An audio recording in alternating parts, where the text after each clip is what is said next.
Welcome to another horrible, fantastic movie killers. Yeah, and another Star Wars one that, I'm sorry, isn't as exciting as some of the other ones. I have to agree, this one was just terrible. Let's just pretty... call it what it is. This is the turd of Star Wars. I mean, well, to be fair, this was more or less the story that has to happen to really progress it. And, you know, you get lulls in the story. Was the Yeti Hoth scene required? You're right, they could have added some other stuff in. Actually, it was. Not for the story, but for explanation purposes. For Mark Hamill, right before that movie started shooting, got into a terrible car accident. And he got very badly hurt. He had to have reconstructive surgery and everything. They had to explain the scars, the cuts, the bruising. They added in that scene, this way they had to spend hours in makeup to cover. Oh, wow. So it really wasn't makeup. Huh. Well, that's actually pretty clever on their part. Oh, yeah. Props to them. All right, well, okay, yeah, we're talking about Star Wars Episode 5, The Empire Strikes Back. I'm not sure what they're striking back for. I guess the explosion of the Death Star? Yeah, I mean, they still have an entire empire. Yeah, you figure, who builds one Death Star? Granted, one battle station with the power to destroy an entire planet, I'd be a little pissed too, but that doesn't exactly go well in the polls. But yeah. And actually, I didn't get too much out of this one besides trudging through it. Because like you said, I mean, it's like I said, it's not a fast-paced Star Wars. All right. It's kind of 1, 2, 3, and that's it. Okay. Well, just to cover, I'm going to retcon something I said last episode talking about this particular movie. I found out that Boba Fett was not working for Darth Vader. He was working for Jabba to get Han. It's just a merging of the groups. Be like, okay, well, we both have a common enemy. Share resources kind of thing. Yeah, that's why they were gonna freeze Luke in carbonite, apparently. But Han was a test. They tested it on Han. That's right, because I remember that. Yeah, and that was part of the deal. Yeah. Okay. Yeah. All right, so are we gonna get into Han Solo's misogyny yet? I love you. I know. Yeah, I actually made a comment like the sexual tension was ridiculous in that, or lack thereof. Now there's times where it's like clearly. Oh no, that was real life sexual tension. They actually did have sex when they were shooting the Han Solo and Leia. I mean, Harrison Ford and Carrie Fisher. That didn't come out till Carrie Fisher put out her book a couple of months before she died. Apparently. Oh wow. Her and Harrison Ford did that, and it kind of killed her marriage. Oh, was she married at the time? Yes. Oh. So was he. Oh, double O. Yeah. Wow. But, it's not the E, but... Well, it was the 70s. Yeah, I mean, different time and stuff. Yeah. And, I mean, granted, it doesn't excuse adultery, but... It does to me. Pass the pass. So. I guarantee you, if Kathy walked up to me one day and she's like, Tom, you cheated on me in the 70s. Like, it was another time. It was the 70s. Yeah, I feel like that should be my argument. Kind of bring it back a couple of decades later is kind of petty at that point. Really, especially when neither of us were alive. Yeah, it's another life kind of thing. Yeah. All right, well, okay, I'm going to start with, because I only have a few minors. I only have one major. Oh. And I got some good general comments, though. Okay. Yep.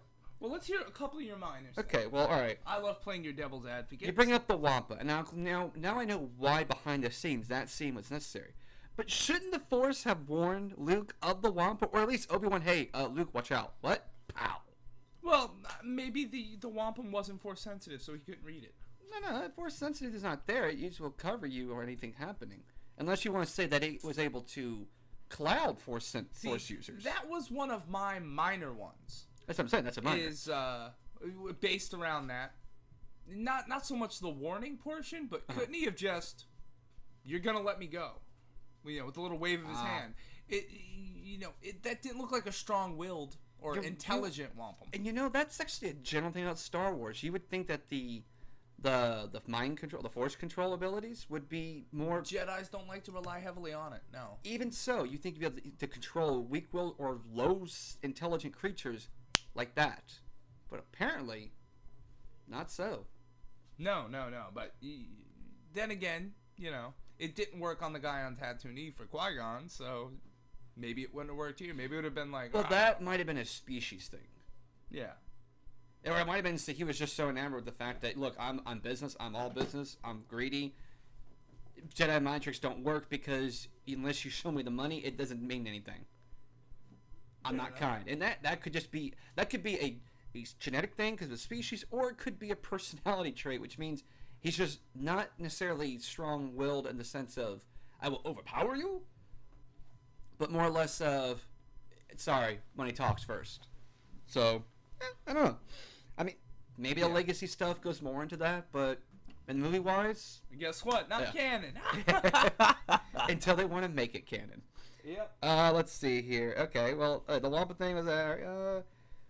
Where was Obi-Wan's Force Ghost to tell Luke to stay inside the cave during the night in Blizzard? Better yet, where was the survival training, no doubt, given to all rebels on how to stay alive on Hoth? Because Hoth clearly was a fallback point for the rebels. It may not have been their exact preference, but like, all right, fallback point C, Hoth. Actually, I had a discussion with somebody about this, and it made me laugh. Okay. Why'd they hide out on Hoth? It's like, to hide their heat signature. You went to the ice planet to hide a heat? Wouldn't it just read hotter? No. I think we had a discussion at one point. Oh. Because that was actually one of my rebuttals? Hold on. Make sure it wasn't one of my minor ones. Or major ones. See, because the only reason I could see to actually go to Hoth is they wanted their computers to run better. Yeah, okay, well, cooling it, you would not have seen them. In fact, the Empire didn't catch them because of the heat signature from the hangar and stuff. It was and that's my major one, which we'll go into shortly later. But no, the Hoth actually, and this is a general comment I made, the planet Hoth as a hideout point was actually brilliant. It's a barren planet. There's no commerce. Not barren. Okay, civilization-wise. Well, there's some Yetis. There's life, but not a civilization. It's a completely ice world, so all their equipment, every heat signature, warp signature, covered. And even if someone comes looking for them there, odds of them finding them are going to be nil. But we'll get back to that one. Well, I mean, obviously not nil. Yeah, they found them, but that's the point, though. Hoth actually was a brilliant point to hide your rebel fleet. Because you can warp in and out of that system with apparently no way to track it. Well, I think they could track to some extent light speed. I mean, I'm thinking of space balls, but I'm pretty sure they can track light speed to some extent. Can they in the Star Wars? Do you remember? No, because that's actually how Han Solo got away in the first one. They always jumped out. They made the jump to hyperspeed. You have to kind of latch on some way. Okay. Yeah. But yeah. In fact, in this movie, the reason they had to hide out on the worm planet, I believe, was because the drive wasn't working. Oh yeah, no, on the asteroid he hit on that one in the cavern, and they went inside the belly of the apparently the space worm. But hey, great place to universe, hide. You never know. Once again, great way to hide heat signature. Hide in something else that's alive. Oh yeah, definitely. Well, I mean, it worked for Luke. Yep, it did. Now, one of my major ones, because my minor ones are smaller than my major ones, and the fact that I didn't really find a whole lot. This is a very well written movie with very useless plot. You're correct. Lando Calrissian, at any point, he runs this planet, this technologically advanced planet where he's got androids working for him, and he's pretty much an independent operation for the most part. But he controls. I imagine there's some degree of micromanaging control, right? To the point where when Vader got on the elevator after he gave him the big "F you," he should have been able to shut that elevator down. He should have just turned to one of his androids and goes, "You know what? Cut power to the elevator. Let him get stuck in between floors. Yeah. Now, let's go free Han." Yeah, he could have. He didn't want to keep up on his end of the deal, so I'm sure as hell not keeping up on mine. And you're the only enforcer they have that I'm actually worried about, so I'm going to take you out of the game. Yeah. Well. All right. What are you going to do next? Well, let's turn the temperature up to about 200 degrees in that elevator. Wouldn't do anything to him, but he wouldn't know that. Yeah, he wouldn't know that. Oh well, because he's black. You racist. No. Because Vader has a thermal control suit. Yeah, but you said that Lando wouldn't know that. Why wouldn't Lando know that? Lando would not know that. Obviously, he knows a lot about technology. He does know a lot of technology. He's the only person with human-looking androids. You are correct. He would know a lot, but he would not know. Maybe he knows what all those buttons. No one, but Palpatine and possibly any few close circle would know that Vader is primarily cybernetic, and that he has horrible sperm tissue. Well, you know what? I bet you Lando Calrissian does know this. Because the only other guy who would know died in episode 4. In fact, I bet you if Darth Vader hadn't turned the tables on Han, or on Lando, and took Han, and not let Leia and Han hang out on Cloud City, which was their deal, Lando would have showed him the button to make his voice not be so breathy. Probably. He would have said, it's the blue button right there. Bing. Oh, wow. Wow, that's much better. Just the one comic where he's sitting there going like, wait, you can hear me breathe? I thought I was on mute. No, you are correct. And Lando could have done a lot more, considering he had pretty much access to he could have easily given himself a remote, on his bracelet, as he was controlling his main android. Turn to the robot. Hey, talk to another robot. He was remoting into the android when he realized, okay, this deal's not going the way it was supposed to. No. We're gonna undo that. Go ahead, and then all of a sudden you saw the lights turn, and it's like, oh, time to go to that plan. Okay. Oh yeah, their ship in the hangar. Place explosives. Yeah. Everywhere. To be fair, Lando was in a difficult position. He had an entire city that was his charge, and the Empire shows up, and it's like, fuck. Okay. Now, next question. Uh-huh. Do you remember how this movie ends? Yes. Okay. He's running an entire city, Cloud City, which that he abandoned. Yeah. Yeah, he completely abandons it. I know. He couldn't care that much about him. I'm saying at this point in the movie, that's the kind of character he seemed to be like. In fact, he abandoned that city so hard, he switched clothing. He did. He put on Han's outfit. He did. But no, it's honestly, the only thing I could think of right there for that scene was the fact that, oh my god, he's trying to get with Leia. He abandons his job, starts dressing like her last dude. All for a girl. Yeah. Of course, then again, Han could be wearing his clothes. I mean, it was his ship that he gave and now Han. Things are getting even weirder. Yeah. For all we know, Han was doing the opposite. Yeah. It's completely reversed. Everybody thinks he's dressing like Han. Han's dressing like him. We won't know until the prequel movie. But how about the fact that Boba Fett, he's supposed to bring Han in alive. Yeah. Doesn't put his foot down with Vader about the whole, no, let's not put him in the, experimental carbonite. Jabba wants him alive to pay his money. Dead men can't pay. That might have been part of the compromise with getting the Empire's help. And then, because he was technically outnumbered, and even though these aren't the original... Oh, I thought this was supposed to be badass Boba Fett. And I agree, but Boba Fett is a tactician. At least he supposedly is. He also... Now, granted, these aren't clone troopers who are trained better than the stormtroopers, but he still knows he's outnumbered. He has a Sith user, because Boba would know about all the Jedi and Sith, unlike one of the few who wouldn't forget. So he knew he had to play his cards, and this was the card he had to play. So there was a chance Han would die and that he'd miss out on that bounty. But when the Empire says, you kind of have to work with them to some extent, because it's a lot easier to do your job if you don't have the Empire down your neck. Because then you have every other bounty hunter coming after you. And that's just bad business for you. Yeah. So I can understand why, but yes, I agree that they should have tested on someone else. Any Cloud City Denzian could have done. But, plot. I mean, heck, put Leia in it. Nobody wants Leia. Plus, if we didn't have the Carbonite, we wouldn't have the Indiana Jones movies, remember? Oh, yeah, true, because they're just the dreams of Han Solo. But so we had to do that. No, I mean, to be perfectly honest, yeah, my thought process is why not Leia? The Empire wants Luke. Jabba wants Han. Who wants Leia? Alderaan's gone. Yeah. The Senate's dissolved. Yep. She's a loose end. Yeah. She's a princess. So now, who of those 3 people who were captured would be the best choice to carbonite? You're right. Leia was the least risk for carbonite. Yeah. Exactly. Nobody's paying a ransom. Nobody cares. And then what in turn you've done? But there is one thing. They did Han to test it, correct? Yeah. Maybe they did Han because, Luke's male. And maybe the gender difference could cause some. Are you afraid of carbonite in the cooch, man? Is that what you're telling me? No, I'm saying that the genetic difference could have a different result for carbonization. Well, honestly, I feel that I mean, I'm just saying, it's a possibility. You got two people with completely different genes. You want to get somebody in the same familial. You have two different genetic pools, but you have the same DNA. Not DNA. Yeah. I'm sorry, the same gene source, we'll say.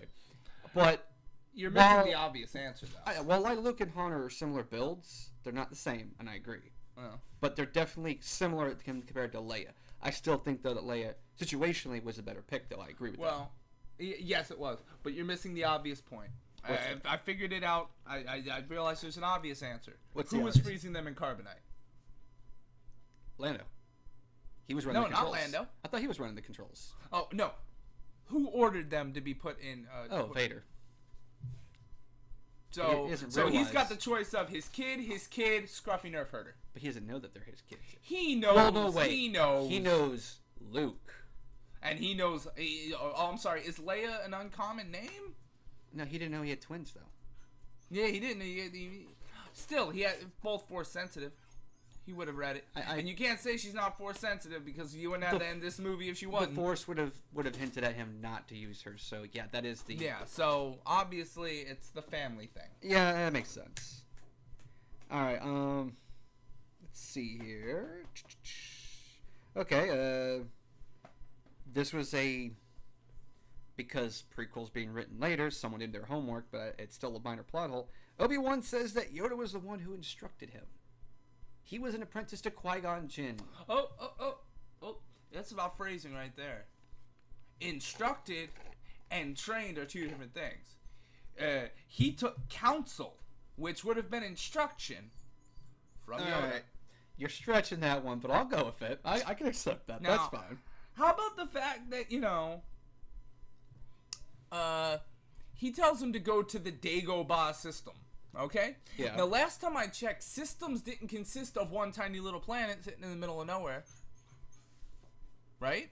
Right. I mean, it's a system, like we have a system. Yes. But the problem I have with this is that just flying around in his X-Wing fighter, going to the Dagobah system. What planet? Be more specific. You're right. They just only You're say using the Dagobah force here system. for crying out loud. They did not say what planet. They said system. Here, you are correct. You need to go to marker 726531. Find Unless in Star Wars, similar to our own conclusions to our own star system, that there is only one planet each system that can actually support intelligent life, as far as we know. So if there was a Force user who would instruct you and talk and be similar to you, you have to assume, okay, it has to be on this particular planet because it has all the conditions to support proper life. Not just, microorganisms or anything like that. That might be it. That could very well be it. Now, I'm stretching it because of The Force Awakens with the whole Star Killer base destroying multiple planets in the same star system and being able to see but why would you destroy all the planets in the star system if only one has the life on it? So you're just destroying the life-holding planet to take over the whole system? No, they destroyed that entire system. Well, no, they destroyed Alderaan, right? No, I'm talking about The Force Awakens. I'm trying to... Oh, okay. I get what you're saying. Yeah, basically, in this movie and before The Force Awakens, this point makes complete sense. But then The Force Awakens shows, why would you destroy all those other planets if only one planet is going to be it? Now, maybe the other ones could have been terraformed. And maybe a primitive system they only assume, okay, it has to be this one world. Well, maybe the Force was guiding him, they just simply didn't state it. But I agree. How did he know? But I'm saying I think that... You see, to me... It's an assumption on the whole one planet per system thing. Well, here's the thing. I think they're trying... the Empire's trying to bring back the Senate. And what they're doing is they're taking certain senators out of play. If there's not a planet that supports life... Episode 4, they got rid of the Senate. That's before they destroyed Alderaan. Wait, don't we need We're in approval? episode 5 where they're going to bring it back. Why are they going to bring it? I didn't bring it back. Well, let me finish my point. Okay, make your point. Okay, they were going to try to bring the Senate back before, somebody blew up a second Death Star and killed everybody. But we'll get to that later. They were going to try to bring the Senate back to where they could control the universe with less force and more... Politics. Bureaucracy. Smooth talking, yeah. So what they were doing is they were taking certain senators out of play. And would you do that? Well, how are you going to be the senator of nothing? So you take out the life-wielding planet. Who voted for you? Prove it. Okay, fair enough. So now we know that Leia, and before Leia, her mother, and her adopted parents both were against Palpatine in the Senate. Mm-hmm. So the first planet they destroy, Alderaan. And to me, that makes sense. And that way, they don't have to rule by force. They can just rule by law. Yeah. And you now got a martial state. People are more likely to accept that rather than it's not one figure you're blaming. Well, it's the corruption in them. It's some of them, not all of them. It's some of them. You can't fight City Hall. Yeah. You can't fight the Galactic Empire. Yep. Okay. Well, this kind of ties a little bit into my main point, so I'm gonna save that one. Bruce Wayne is Batman? No. Okay. Back on Hoth, the ground troops. The rebels know, okay, we're caught. We're gonna send out ground troops, right? The Empire, their response, the hilariously designed AT-ATs. To me, this is where the AT-ATs were used at their finest. The only time they've ever been used at their finest, because now, granted, I still think they could have been better weaponized, but still, you know these things are coming. They're slow. You have plenty of time to get the hell out, but they only have limited ways to shoot. You're gonna send out soldiers who have no way to stop the shot. I'm sorry, it was dumb on so many ways. Well, and like Hoth is so like sacred cow kind of thing for the Star Wars fans. Like any video game, if you have the prequel trilogy, you have to have the Hoth battle. Even though this was 10 minutes of movie time, I think, maybe 15. There wasn't much to Hoth when the battle started. It was more like, hey, we're hiding out here. Look, oh, Empire found us. Get the hell out. That movie has only ever given you 3 actual land terrains. That's true. You've got desert, grass, and snow. So now you got your choice. If you just had a choice of desert or grass, you kind of suck. So you want the snow one, and it gave birth to my favorite stormtrooper, the snowtrooper. The snowtrooper. Okay. You know why? Because those dudes are the only guys whose armor's actually different. Yeah, you're right. Originally, that was the only ones that were unique. You know what? Maybe these guys are going to get cold, but they have stormtrooper armor. Was not an argument somebody said, and it made me happy that nobody actually came up with that argument. No, but they have stormtrooper armor. It'll keep them warm. Yeah, it should be a thermal control type armor. No, it's not. No. And you find out in The Force Awakens that the helmet only filters out normal smoke. The smoke screen, but gas, poison, nope. Doesn't do anything about. Yeah, so essentially that's exactly what they are. They're privates in the military. They're cannon fodder. Yeah, in fact, you only see specialized troops with the snowtroopers. You can try to say the pilots or the the death troopers? No. The speed bikers, they're a little bit, but they're not. They run vehicles. They have a different type helmet. So the snowtroopers, and then in The Force Awakens, the one I guess anti-force, with the stun baton. He was it's the same outfit, just a different weapon. He was a specialized trooper. So besides the snowtrooper, that's the only one we see canon out of stormtroopers that are different. Fair enough. As opposed to the clone troopers actually had a variety. Snowtrooper will always be my favorite because somebody actually took the thought to actually cover a base without just saying, oh, well, it's stormtrooper armor. Okay, well, I'm going to go ahead and go right to my major/my other minor one. Let's hear it. I'll poke a huge hole in it. The shield this whole movie generators. Shield generators. Oh! Okay, so we've already established that on Hoth, the Empire cannot detect any of their system's heat signatures, correct? I guess. There's no way to confirm these people on the planet. But they still send a probe just in case, because you know what? Tactically, this is a good place to hide. And the droid barely, just by almost luck, found their exposed shield generators. They weren't even camouflaged. They weren't even covered. You could have put a tarp over them. If I remember this movie correctly, it's even worse than that. The thing wouldn't have found shit unless Luke didn't go out looking for it. That's true as well. But still, the fact that it locked on the shield generators, it alerts the Empire. Empire comes. They have to now rush off this planet in a panic. Then you get the whole rushing to the Cloud City. If they didn't have to rush there would have been no betrayal, no Cloud City. They could have hit out, got the resources back up, made a plan, and they would have had it would have been completely different. That was the crucial moment because once again in Star Wars, the shield generators are the key plot point. And it's something that if this was reality would not have happened because you would not leave your shield generators exposed. And the minor plot I was going to was, after they realized we're fucked, instead of saying, oh, we'll power them down, they'll look like their old ones, it was an old base, we'll have a hidden one over here. Oh no, we're going to turn on our energy field. What does this do? It tells the Empire, oh, yep, they're there, we found them, confirmed. It wasn't a droid mess up, they're right there. They brought the Empire right to them. Yes, yeah. I mean, like I said, they found it because of it, but still, it could have been avoided, which would change everything. So it is a weak plot includance to make the plot continue. It could have been avoided. Well, they are being led by a princess with no combat experience. To me, that is probably the number one cause for 90% of these problems, is the fact that... No, they were being led by a group, and some were more military experienced than others. But you are correct. They were a group of senators who decided they had enough. And when this all happened, Han and Luke were both off. Now, Han would have been the first guy to go shut everything down, go into hiding. Typical he would smuggler tactics. Yeah, he would have. Which is, let's shut the ship down and pretend like we're not even here. Yep.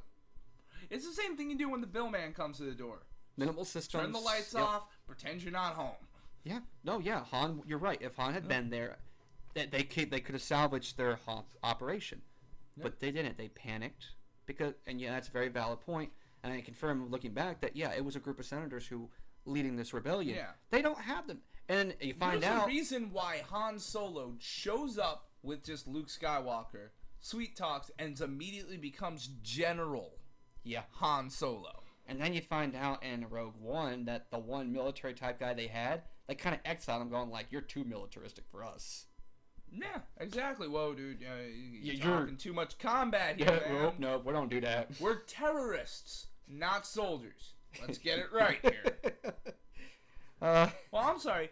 That's one argument I've always said for these three movies, too, is this is the story of the terrorist faction versus the overly powerful government. Yeah. You have the rebel freedom fighters. You have a bunch of people who have not been sanctioned by anybody, but, a group of people who have already lost power decades ago. Well, at least 20 years. Yep. And then what do? A new building gets built by this government. It's basically a government building. It's flying around in space. They show off its abilities of what it can do. And then what happens? The terrorists come along and they blow it up. Oh, yeah, they could have easily propaganda that shit left and right. Yeah. I mean, they should have. They should have went. These are terrorists. And considering that their leader is a seasoned politician, the entire body, there's no reason. Yeah. There is no excuse for that. But still, and this is the problem with... And even then, I want to know if the Force would work this way. Just, comes on, TV pops on this commercial with, the Emperor going, don't trust the terrorist, and just does a little, brain sweepy. I don't think it would. Other science fiction or other fantasy too, including Superman, has gone to that idea that you can do mass hypnosis. Are we talking about the kissing hypnosis? No, like the one where he basically gives off a passive hypnosis. So, like when he was captured, he was on, and there was a news reporter, and no one caught on that it was Superman. And he's like, hope no one figures it out. But they're like, oh, it's just Clark Kent. Because his passive hypnosis goes through the TV, apparently.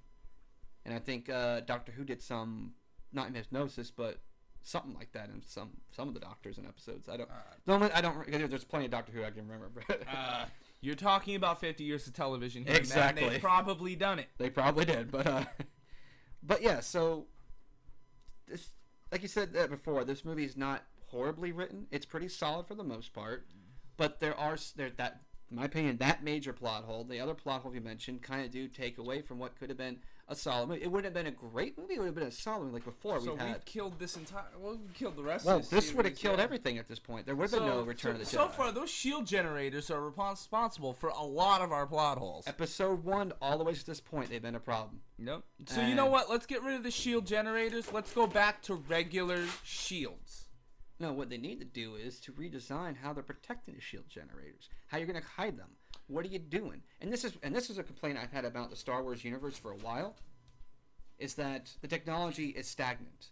Sure, they have faster than light speed travel. They can get but they're not moving across galaxies because they have what they want already. Yeah, But the fact is, the entire saga throughout, we've had shield generators be the clutch of every plot. The whole reason they even went to Tatooine in episode 1, the shield generators failed. They had to go get repairs. You know what? They should have been get out through that blockade like that, but they didn't. And this one, they bet Rebels could have hid out for a long time, regrouped, got everything together, but oh no, we left them where they could see the shield generators. Once again... Oh, by the way, we are going to be bringing up shield generators a third time when we do the next movie, because I'm pretty sure they play something to do with the plot of the next movie. I have to rewatch it, but I'm pretty sure as well. It won't surprise me. I mean, it involves an Ewok planet. Oh, yeah, you're right. A remote shield generator, which was actually a different approach. I liked it. Smarter idea. It was smarter, but they didn't. And we'll get to that because I know why it was laid out. It's just information got out. But you know what? There's one thing I do have to bring up. Yeah. Just before we sign off or anything like that. Uh-huh. I want to see it. It's gonna happen for me. Barrow Yoda. Yep. I can't argue that one at all. Yep. Look at my butt, you must. Now, speaking of Yoda, this Single is more just are general you? stuff. I know there's been a debate over CGI Yoda versus puppet Yoda, and while there's times I feel puppet Yoda looks too puppety, I'm gonna ruin your world here because if Barrowman's playing my Yoda, he's just standing on his knees, like walking around with a robe. Yep, okay. Exactly. Yeah, no, I figure. But no, I mean Yoda in this movie, the part where he looks at Luke, he's like threatening.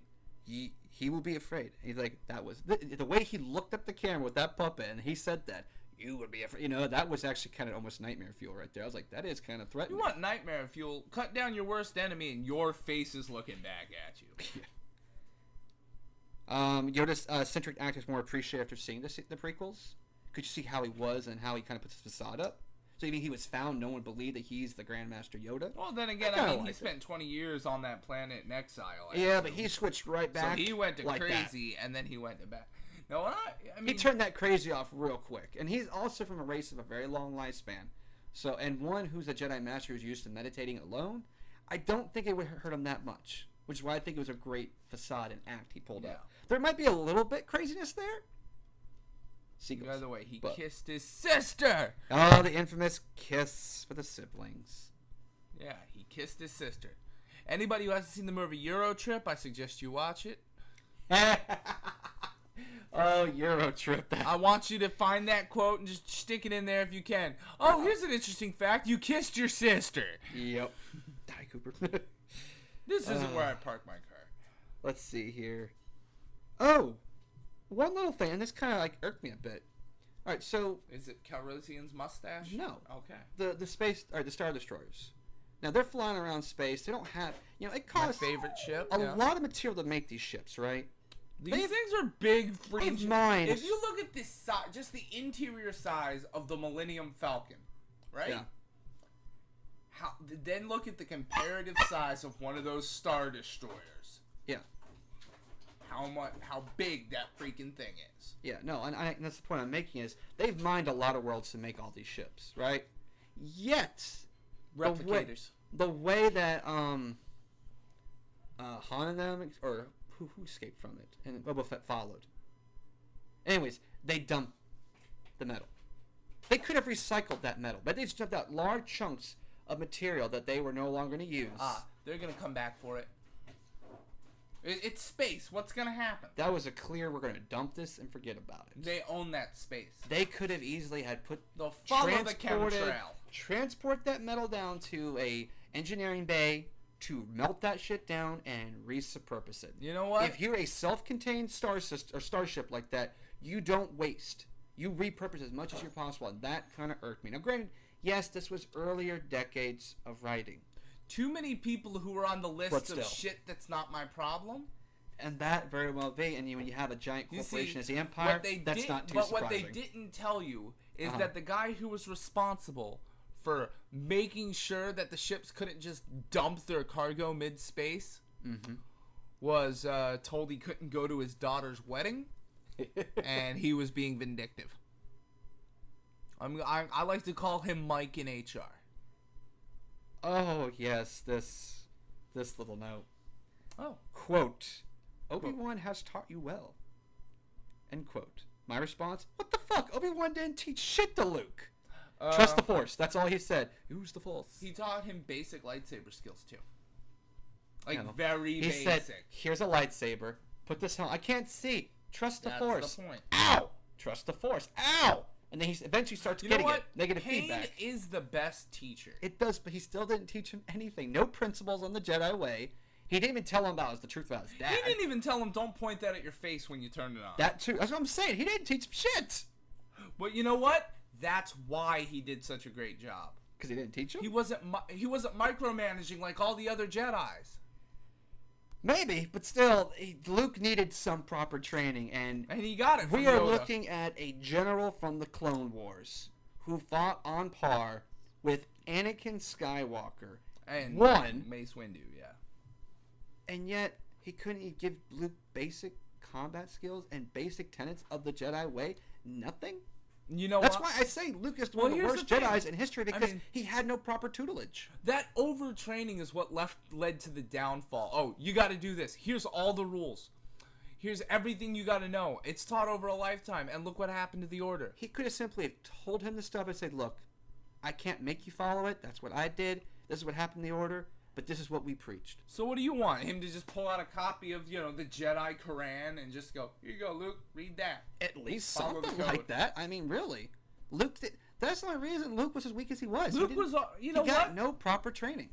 Yoda made him run around, do some flips, and eventually Yoda started teaching him how to control the Force better. Yes, good on Yoda. He made Uncle Lars passively teach it through farming. But you saw Luke's combat style. He got the Mr. Miyagi training. Yes, Yoda and both Obi-Wan's ghosts knew that Luke's going against Vader. Anakin Skywalker, yes, in his sluggish body, so you need to have that agility he lacks to get around that, and yet he was never taught that. All he had to do is to drop his sword and go, no, I'm not killing you. Or also turn off that's a different movie. Yeah, I know, but still. Anyway. C-3PO bitches all the time, which is kind of funny. Well, I mean, I feel like him and Mike from accounting or HR would get along really well. But as far as major gaping plot hole. Yeah. Major gaping plot hole. My personal favorite is, I understand you checked out the carbonite, right? Yeah. Why not just let him out afterwards? I mean, Boba Fett was really concerned. If he was truly concerned about the profit of his bounty, he would have taken him out of the carbonite before bringing him to Boba. Or easier to Jabba. Transport. Yeah. Is it really? Boba Fett didn't want to take the risk. It seems to me like he was more than willing to take the risk before he got him. Yeah, but he's also Jabba's top bounty hunter. He has some clout. It's like, who are you going to send after me? I don't think he has any clout.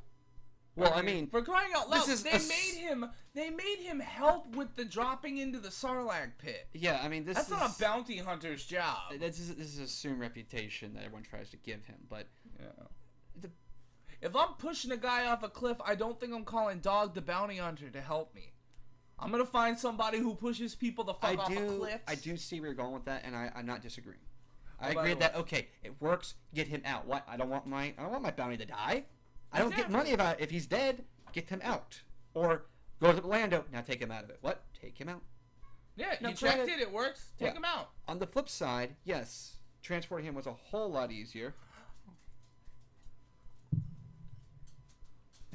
Transporting him was a whole lot easier when he was a slate. But thank you. But no, but yeah.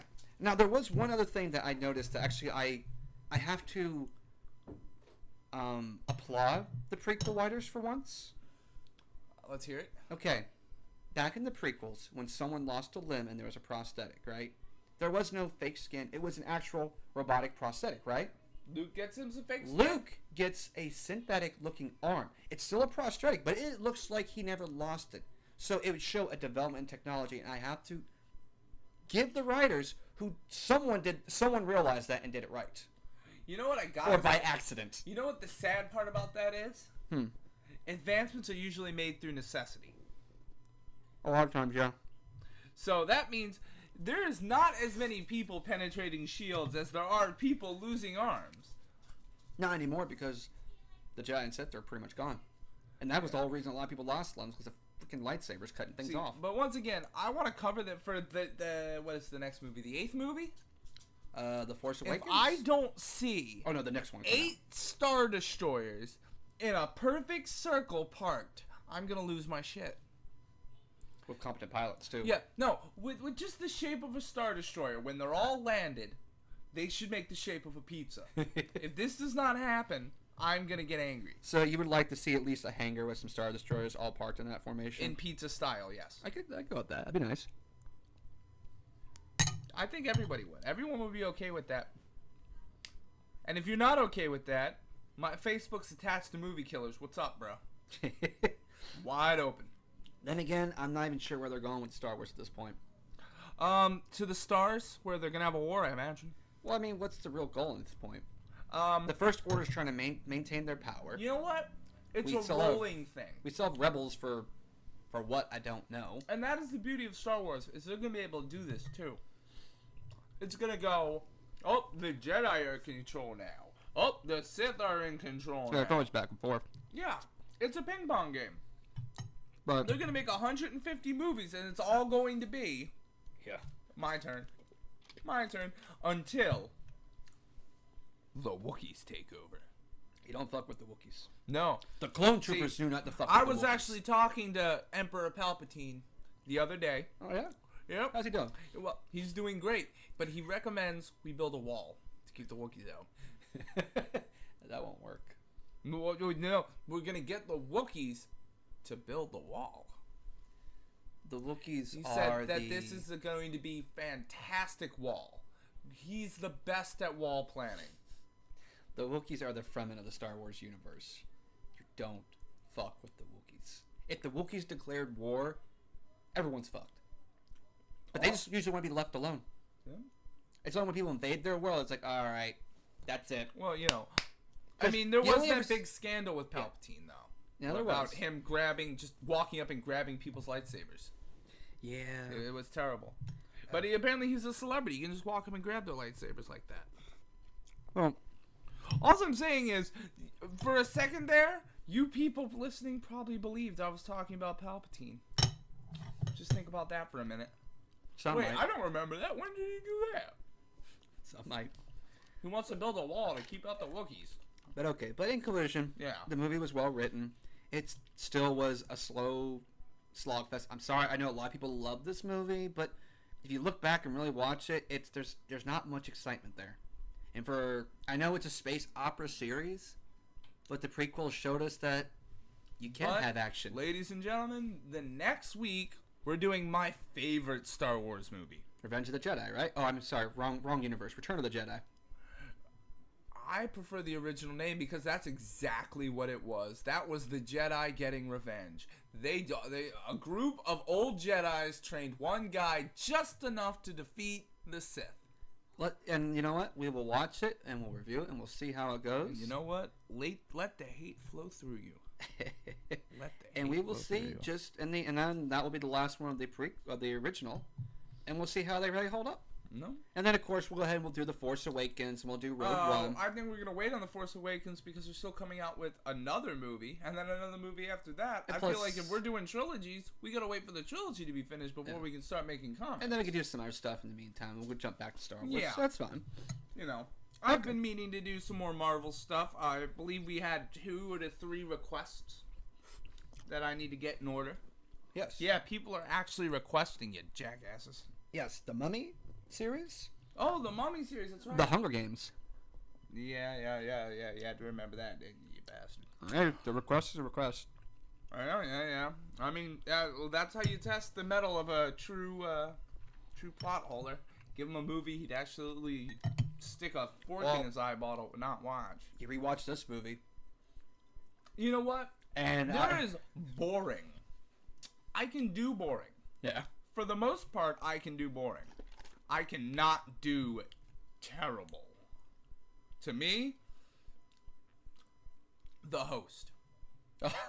You saw me. I watched The Host with you. But it does have that one moment. I literally powered through that whole movie because jokes for days. Well, it turned into...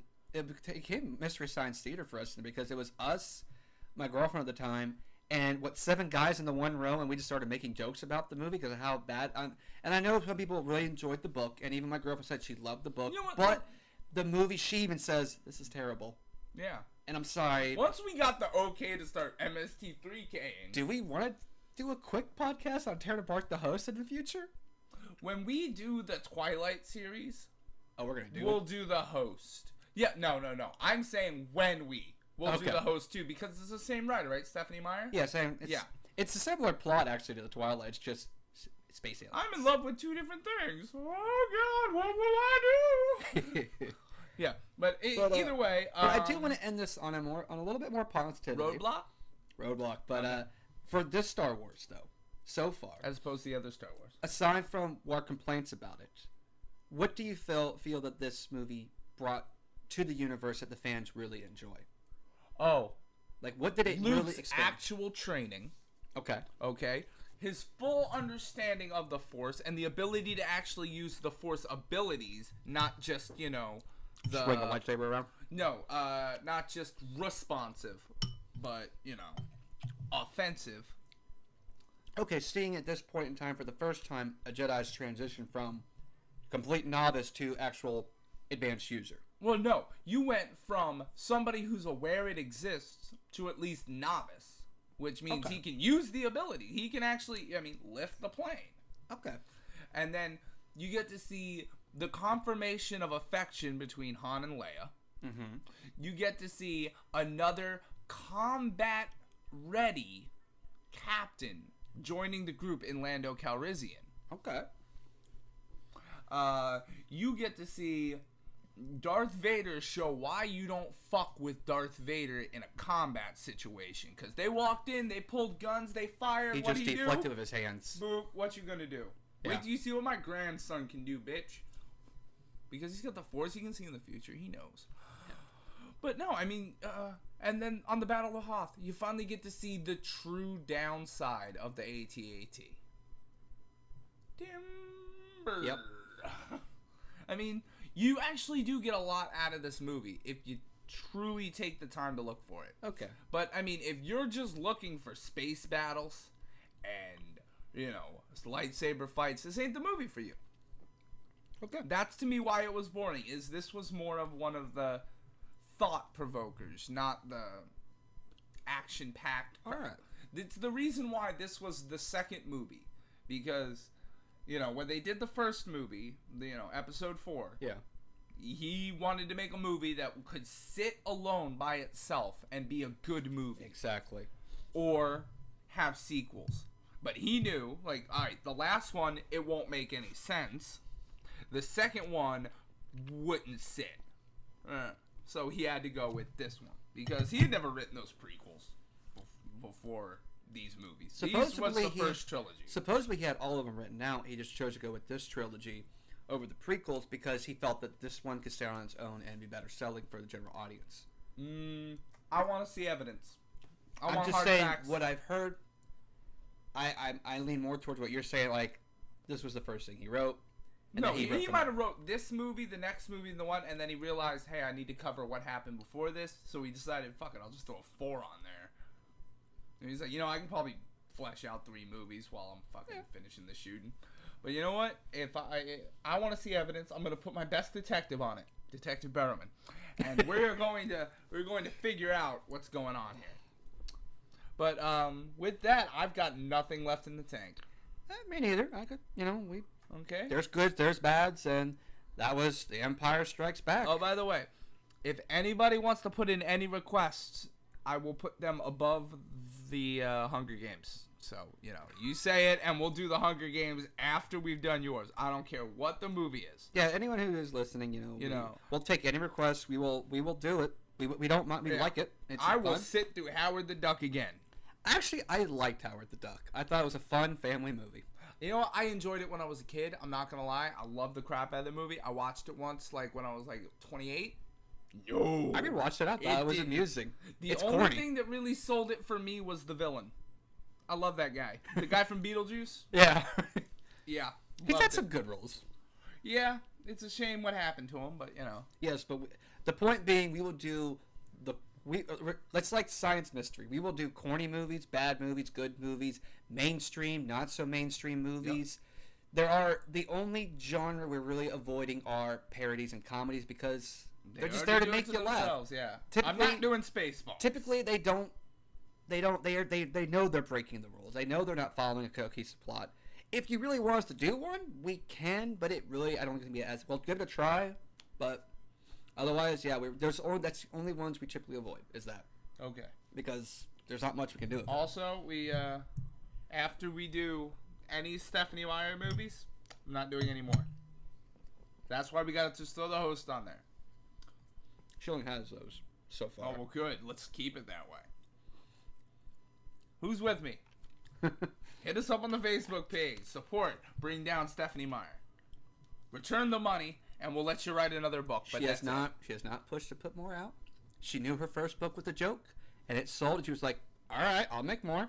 So kudos to her for making a fortune off of a silly dream. If that is truly the case, I've got a whole new respect for her. It was a weird dream. Her sister insisted on writing the first book, so she did. And she was just shocked that everyone bought into it. Hey, then you know what? More the respect for her. Yeah. She showed the sheeple what they wanted to see. But actually, and if we do it, we'll discuss more there. I didn't mind some of the lore changes she did with those books. Because I read them out of a deal with a girlfriend, and I was like, not too bad. But anyways, this has been Movie Killers. I'm Blake. I'm still Tom. That he is. And next time, Revenge of the Jedi. Revenge of the Jedi.